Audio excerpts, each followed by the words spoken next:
can snowball him. I like Ashe though, personally. I think actually she's a super good choice as you highlight. Seems like Forgiven wants to go back to Sivir once again. And again, it's a little bit of a tricky laning phase for the H2K bottom lane. Definitely not one where you dominate 2v2. No, it's not, but there's so much mobility on that side. Ryze, Lee Sin, Karma, Sivir. It'll allow them to run circles around Samsung Galaxy. They're going to need all that mobility to dodge every single shot blast that Cuvee will be firing out. And you've got a terrifying pick, amount of pick on the side of Samsung. He is rooted down and poked down. And Ambition Olaf will run the gap. Yeah, honestly, there's a lot of damage on both of these compositions. We are probably in for another game with a lot of early fireworks. I think H2K kind of ran out of options when it came to top lane pick. I couldn't really go Jace due to the amount of physical damage already with Lee Sin and Sivir. So went for Rumble, where Jace is a very standard pick against it. You can just rush Hexdrinker on Jace and you can actually start leading this Rumble in the side lane. So we have kind of the same situation as last game, where Cuvee, once he gets a bit of time, will start taking over that top side, and Norama has to TP into team fights to have an impact in the game. And I do really like the Rumble versus something like the Jhin and the Zyra. That's such a low mobility backline. It makes it very easy to land that ultimate on. Also, Ryu can get in there. 2-second stand from Ryze is no joke if you have to sit on the entire thing. Yeah, HK's composition can very easily play around bottom side. You have Ryze, who can use his ulti to get over certain walls and actually get behind the enemy bot lane tower, and then TPing in with that Rumble you just highlighted, Kobe. You have a lot of AoE and a lot of ways to fight on the bottom side of the map. Problem is, this Jace can get out of hand. It's behind the enemy bot lane tower, and then TPing in with that Rumble you just highlighted, Kobe. You have Jace Odoron. They showed off during the quarterfinals. Yesterday, last game of the day, wasn't going to help out the Lost Tigers. You guys at home, jump onto Twitter, let us know which plays you remember most using the hashtag World's Big Plays. We're loading up for game 2 as H2K are down 0-1 against Samsung Galaxy. Definitely excited to see how that top lane does turn out, because we've seen Jason take over the game. And this is Cuvee once again showing how flexible of a top laner he is. He hasn't played a game of Jace this season. And taking it right into Odoron's Rumble. Also taking it right into the same bush. Yeah, but they're taking more people with them. They got top laner here. Like, all right, we're going to just run right straight through this brush. I'm actually happy to see Bandit not go further forward, because he's had a few whoopsies in the early game throughout Worlds. A couple of those face checks and biting off way more than he was able to shoot. A lot of them revealed, though, and you can see here, Mango's man Odoron here. So H2K will start out with a little bit of extra information here on They obviously know that most junglers like to start on the top side of the map. Olaf as well wants to go down, get rid of and get the blue after the start of the map. Well, that's the thing. A lot of Olaf will start on the blue buff for a faster clear to be able to spam those out. The Krug Smite, though, is very good for Olaf as well, because he gets so much attack speed.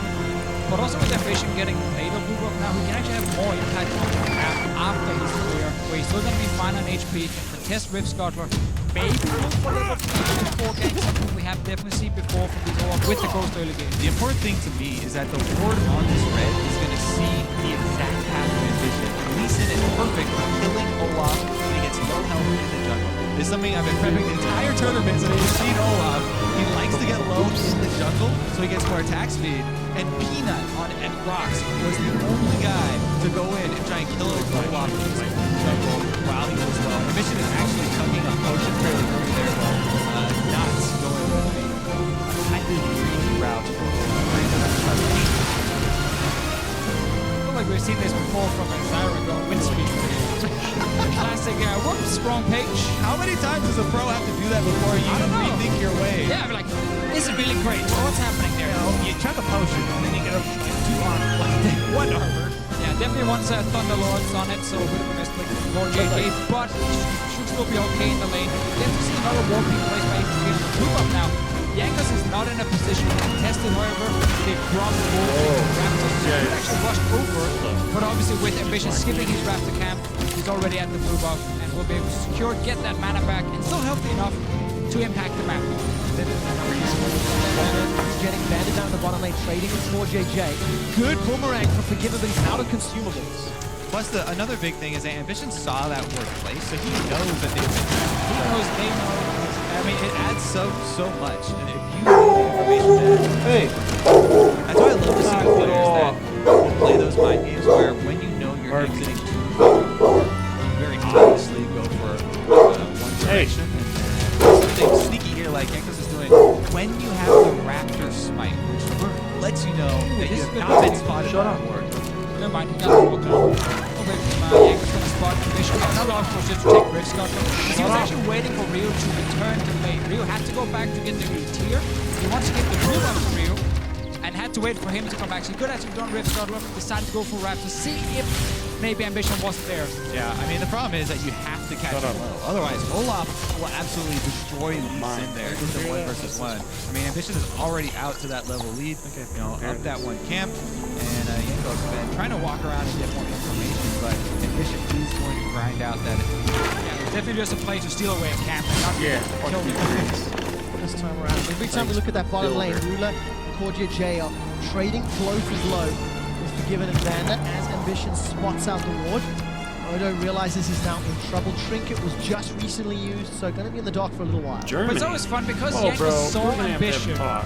at the Raptor camp. Odoamne has like a rough timer in his head of when could Ambition be top lane, so he goes down, places the ward just at the capital. right time, finds Ambition as well, so they now see watch your top dick. side, and they don't die to a potential gank or are forced to flash away. It's all about tracking the jungler and having these rough timers in your head. And that's why some junglers do crazy moves where they do the unpredictable, because then the timer is kind of off, and you can gank it 5 seconds before the guy wouldn't otherwise work.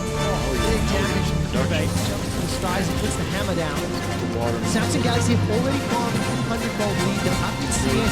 You see one of the lanes. It's a small amount now, but that trickle will eventually become a downpour unless HCK starts to get some items under their belt. And the biggest problem area there that I see with that issue is the bottom. Again, HCK decided to go with this Sivir pick for Forgiven, which is gonna be the early stage of the like this. You have to really worry about how low your tower gets. The snowball you can pull off of a first turn roll, especially with an AD carry like Jhin that builds flat armor penetration super early on. And get after a pretty good snowball. Cube is gonna walk away. A lot of damage. But it's where we have to talk about Forgiven and his champion because he has been shown Jhin, especially at all. Look at his solo queue now, he has been played a lot actually this week. Steel, Played champion Grease, the last 7 show days. them. But if he's not confident enough Why on it, they if he should hasn't fucking practiced be with it because he champion. hasn't played it for such a long time, you don't just randomly pull it out now. And that can be a big issue for H2K because Caitlyn will be bad in every single game. That was kind of his key pick to dominate the laning phase. Sivir can push lane, but not really be a big kill threat. Gotta get out of here. Given This guy's its trying to impact kill me. will get reduced. And that being said, you know, we set this up as bottom lane pushing and all that. The bottom lane turret for H2K right now is actually very healthy. And the CS discrepancy is null at the moment, so not an issue this game right now for H2K. We'll see though as Ruler gets more and more losses. But if you look at how HK have been winning games, how they have to beat Samsung, it is still a little bit of an issue because they've been winning games by dominating these lanes, like big CS leads, take down that tower with something like Katie, just keep poking away on tower, take it 2v2, maybe have Jankos come down once only, and that was one of the ways they got big leads and Forgiven was super farmed up in the event. He's just not able to do the same because of the champion, not because of the player, but the champion. He might actually get ganked now as well, making it even worse. Well, nobody's rooted. Forgiven and Vander looking to go up. Flash for flash. Spell's shield comes down. Ambition automatically exhausted. Boomerang Blade and Ricochet thrown up by Forgiven. But double summoners down in trade for 1. Jump up into the top lane. Jankos finds Cube. Odo throws down a great equalizer. Turns the attention. Smash by Jankos. The king lives. And the king can go in and steal a red buff because they see Olaf down bottom. Meanwhile, Samsung will be happy to take this Inferno Drake. Seen this before. Game 1 was defined by H2K's inability to convert objectives. How much damage will they get on the top lane turret? I don't think they'll take it down. Well, there's no teleport for Jace, and Jankos is still on top side. He can actually go back up to top lane and just sit between the two towers if he wants to look for more. Seems like he's fine just taking the camp and backing away. I am a pretty huge fan of hard camping a lane like this, especially after we're just able to kill him and send it back to Bounce. It didn't look like they were setting that before this replay went off. Obviously, that was like pretty textbook right there. Yeah. bot lane gets ganked. They do survive the gank this time around. They had to use summons from Vander. And then Jankos is already on the other side of the map, trying to get Ola on the rolling. Really been the recipe for success late in his play. And he was setting that up well in advance. The thing is, we want to keep track of these Samsung small things that they're doing. As soon as they use their top lane side, immediately go for that dragon and get the Infernal, which is a very big objective when we progress to Yeah, well, Look at the mid lane, we're using trouble, doesn't get caught by the Petrifying Gaze. Crown throws down the cleanse, gets away the ghost. Vander, no flash, remember, takes a bunch of shots. Final curtain call, will miss. Given how the spell shield at the ready. But I want to go back. Crown plus 15 CS. This is a guy that's done pretty well in the laning phase, but he's already outshined Ryu both games this year. that's again huge for Samsung. It's all about just go even at least in the early game and get to mid to late game where you are the stronger team. When you play it, Oh no! Ryu's in trouble. Here comes Ambition. Crown gets the kill. Jankos is running for his life. Crown's already flashed, so he can't chase further. But that's Samsung's first kill on the ball. everything kind of going wrong with Rio here in the first 2 games. Jankos is very low, he's not able to take a fight and has to just back away. And same issue as in the first game for H2K, where mid lane starts falling behind, they have 0 pressure in that lane, and you need Being that a pressure if you master, want to though, play very hey, aggressive in double the check other the lanes. policies. Because you can't let the other mid lane go first. Exactly, the pressure in lanes and the extra vision. Crown kites back there, very quick flash, bakes them in across the miasma. And Vision now gonna take a little bit of damage and payment for those trucks. Good to see some control from Forgiven and Vander. They don't chase into the darkness.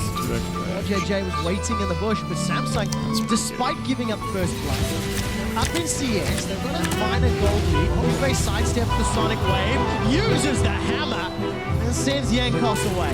Well, he was trying to pull off before, just slightly too slow, and therefore he died. But this time around, just managed to defend himself, and Ambition might be caught. Yeah, he is. Ragnarok's not available. Will get rooted down. No! He runs away! The ghost's not going to be enough. Ryu flashes forward. But that's a flashless rise in the lane that he's down 20 CS. But that's really important for H2K to get a kill on this rise. You gotta get to that water wave just so quick that you can start scaling as well. You have a fairly weak mid game on this champion, and now he's caught. There's a flashless rise, a stun rise. Crown gets the kill with the help of Ruler. Roams from both bottom lanes. Here we go, top side though. Right, Odo's now gets pressure down. The tower is the focus. Kube's running out of mana. Tower's still alive. Taken down. Kube kicked over the wall. They trade 1 for 1. Somehow Vander goes down as well. The tower first blood to H2K. I feel like H2K's top side is doing everything they can to try and get a big advantage, but then the other side of the map are kind of letting them down, especially around this mid lane where Crown is just taking over. Didn't get to do a lot in the early game on Victor, but in late game he was fantastic as always, and now he's sitting on 3 kills already. Massive CS lead, and this is huge for Samsung because they're so close to even already in this early game, and despite losing top tower, every other lane is doing fine. Alright, let's take a look at how Vander got caught. Some good ulti there from Ruler. He's able to get the slows and the follow-up. He's there for Crown and for JJ. The other thing I need to mention though is, once again, you talked about, H2K, they're focusing top side, they're getting so much advantage on top side. The vision is just exploding for Samsung around Dragon Pit once again. That was the story. Last game, they had real control for the first 20 minutes of the game in that area of the map. And it's true once again. They have full vision in the red quadrant jungle here of H2K with Now it is a bit more effective for H2K to kill the Jace compared to Echo like you saw in the last game. Echo is so useful. Like, the way Jace is a little bit weaker in that sense if he's behind, but Samsung is still fine trading all the pressure against the top lane to get advantage. But they need to get a tower. They haven't done enough damage on these towers on the bottom side. That means H2K can now start playing around in a bot lane and try and snowball this advantage. Look at all the vision. If Samsung Galaxy have complete control of vision around the bottom half of the map, multiple pink wards in the top, but this is allowing H2K to set up this little bit of an invade. Good pink ward from Samsung though. Spot Odo and Jankos, and Boom! They take an So it's a accelerated weird thing shot where block it's to space. It's kind of fucking me. They test this Bramble back. Support It's always like a big free silver. was available but not needed as HTK back away. Typically, I'd also be very careful because this is going to be 2 Infernal Drake spawns. So if you air power later in the game, Yeah, luckily for H2K, they've got this top tower down so early, so now they can start sending this Rumble down to fight for these towers. They don't need to invest more ganks in top lane. Contest this Infernal Drake. Your Rumble is very, very strong. Bottom side as well. Forgiven is almost sitting on 1 item fully completed. Summoners will be available though, except for the flash on the Jace. Everything should be ready for H2K very, very soon at least. Goes that way. Samsung, though, they've survived the early laning phase. Yes, they have given up a tower, but 1,000 gold down. They've got a bunch of kills. They've got a dragon as well. And Crown is plus 40 CS, maybe one of the late game insurance policies for this team. Take a glance down the bottom lane. Given is pressure. Opens up the curtain call. First shot wide. Core JJ's found. Jankos gets the kill. They turn their focus to ambition. Odo's already teleported in. Equalizer not even needed. Summoner heal used. Finally at the end they throw it down. Maybe overkill. This should help the Dragon. But exactly as we just talked about, H2K can put the focus on the bottom lane. Samsung, I'm not sure if they thought Jankos was nearby because they started chasing almost blind towards H2K, got caught out. Dragon being started, there's a TP coming. Odon is back in base, he's not here. No, he's not. Samsung realized this. Jankos indeed tries to say thought out. Not gonna happen. Crown gets the kill. Dragon for one. Maybe worth. definitely worth it. I think there for Jankos to sacrifice himself. Don't want to see those Infernals stacking up for Samsung. He goes back in to snag it. Ventaro though is the one we need to look at. If Samsung can get more damage on it, they can still get a pretty good trade here. Rio is back to defend though, and only a few minions will hit this tower, and everything is okay for H2K. And this again the focus on bottom side because you got that top notch so quickly. You don't need to camp the lane anymore, and clearly Samsung just don't expect it. They actually chasing into a peak ward. They had zero vision. And also knew it on that TP, so that's a poor play from Samsung, and they got punished for it. Definitely a lot of power there on the Rumble teleporting as well. Even though he wasn't the perfect factor, Jankos took out 4JJ before he got to cast a spell.